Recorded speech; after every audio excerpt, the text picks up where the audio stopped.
स्वाभिमान बाळगण्यात काहीच चुकीचं नाही. पण आपण कधी-कधी अहंकारालाच स्वाभिमान समजून बसतो. आपल्याला एखाद्या गोष्टीची जाणीव तेव्हाच होते, जेव्हा त्या गोष्टीची उणीव भासते.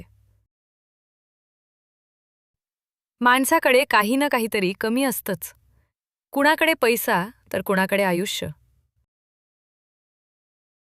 आलेल्या अपयशातून काहीतरी धडा घेणं हे यशापेक्षाही जास्त महत्त्वाचं असतं. प्रेम व्यक्त करायचं असतं आणि राग लपवायचा असतो. पण आपण नेहमी उलटच करतो. आवडत असलेल्या गोष्टी प्रत्येक वेळी करता येतीलच असं नाही. कधी परिस्थिती अडवते तर कधी जबाबदारी. स्वतःच्या फायद्यासाठी अनेक जण आपल्या फांद्या तोडतील. तुटलेल्या जागेवरून नवी पालवी घेऊन पुन्हा नव्याने बहरता यायला हवं. जोवर अनुभव येत नाही तोवर नवीन गोष्टींचं आकर्षण असतं आपल्याला. लहानपणी पटकन मोठं व्हायचं असतं आणि मोठं झाल्यावर पुन्हा लहान व्हायची इच्छा होते. बऱ्याचदा गोष्टी छोट्या असतात, पण त्या वेळीच स्पष्ट न झाल्याने गैरसमज मोठे होतात. आपलं कोण, परकं कोण हवं संकटाच्या काळात समजतं.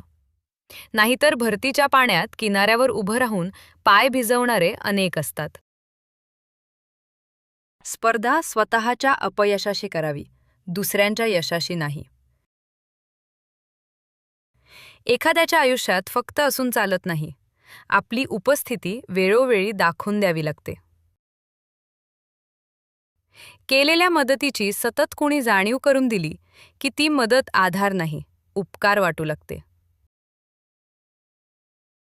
कधीकधी एखाद्याला आपलंसं करण्यासाठी थोडा वेळ जाऊ द्यावा लागतो. किनाऱ्यावर उभं राहिलं की भरतीच्या लाटा स्वतःहून येतात भेटायला.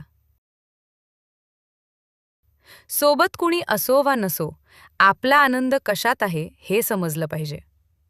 नाहीतर आपण स्वतःसाठी कमी आणि इतरांना दाखवायलाच जास्त जगतो.